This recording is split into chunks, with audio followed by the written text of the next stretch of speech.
A British university is introducing a degree in magic and occult sciences. If you're going to be talking about magic and the occult, you're not talking about the natural world. Science is supposed to be studying the universe and what we can observe and test and see. When you get into witchcraft, you're talking about supernatural or super above nature, supernatural things. And so science can't really test it. Now we can observe its effects, but in general, this is a contradiction, magic and occult sciences. Now that's the secular point of view. It's really falling out of favor. If this had come about like 20 years ago when I was in college, no, not 20 years ago, I'm not that old, but if this came about when I was in college, like 2010, 2012 era, you would have had people like Christopher Hitchens, Richard Dawkins, all these people coming out against it. We went through maybe about a 100-year period of just straight intellectualism, where we wanted to study everything, dissect everything. This here's a word you don't hear very often anymore, the word superstition. When's the last time you heard anyone complain about someone doing something superstitious? And yet we have all of these occult practices that people are doing right now that are fads.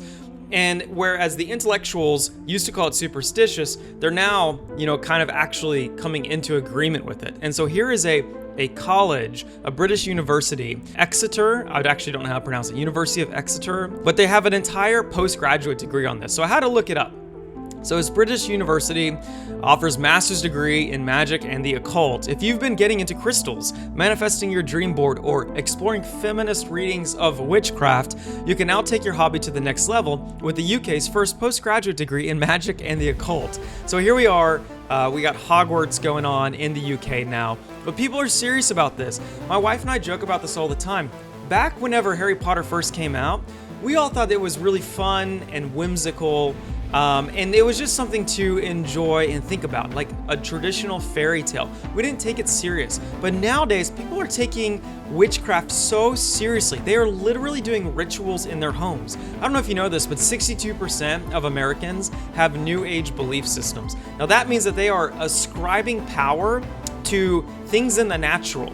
So whether that's healing crystals or tarot cards, or they believe in psychics, whatever it may be, the majority of Americans believe in some sort of New Age paradigm. Now you're not going to like this, but you can include the Enneagram in that. Now the Enneagram is something my wife and I actually used to do. We have since stopped doing. If you look at the history of it, you'll know why. Okay, the woman that is teaching it is named Emily Solove, who leads the course, said, "A recent surge in interest in magic and the occult, inside and outside academia, lies at the heart of the most urgent questions of our society. Decolonization, the exploration of alternative epistemologies, feminism, and anti-racism are at the core of this program." Someone tell me the connection between decolonization or feminism and anti-racism with witchcraft. Like, why is this such a fad that is being housed in a political spectrum? You're talking about paganism. We're talking about ancient paganism. When it was going on, they didn't care about feminism. Like, what is with this weird marriage going on currently between politics and witchcraft? It's crazy. She said this reversed a tendency in recent decades to dismiss the study of magic and the occult with the idea that it is no longer of importance to modern people. It's sad because she's right. Like, it is becoming more and more important to modern people. So let's just see who this woman is. So, I'm not trying to put her on blast or anything, but I did read her little bio at the bottom. She talks about this handbook. So she studies Arabic spells, magic, ritual, witchcraft.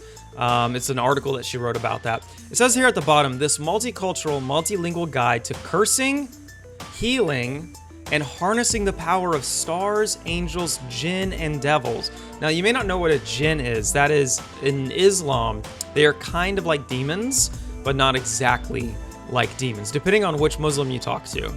But imagine it's like a demonic entity.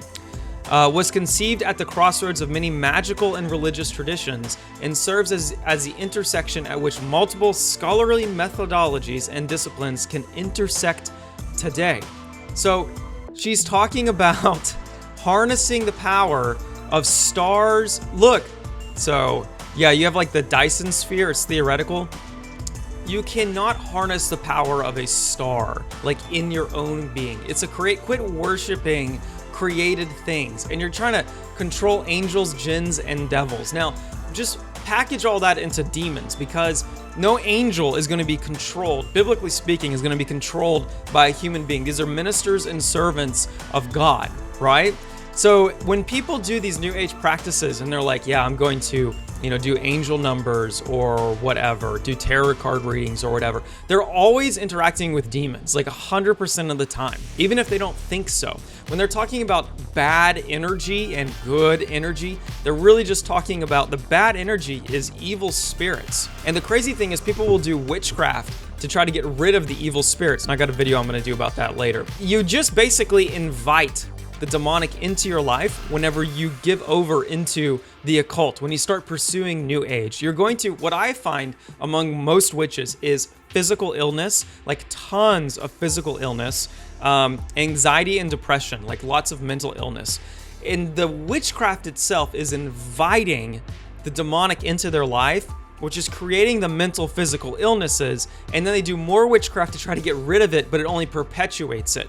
Now, there is something very sneaky that demons do, which is sometimes they will leave in order for you to be more invested in your idolism, your idolatry, to start to keep worshiping these physical, inanimate objects like crystals to heal you instead of reaching out to Jesus Christ, who is actually our healer. And so they are sneaky, they are tactical, but in the end is destruction. That's all that waits the end of a person that goes down a path of the occult, of witchcraft. And then here we are institutionalizing it. Okay, let's look at one other thing up here. So this is a project. This was actually funded. There was grant money put into this.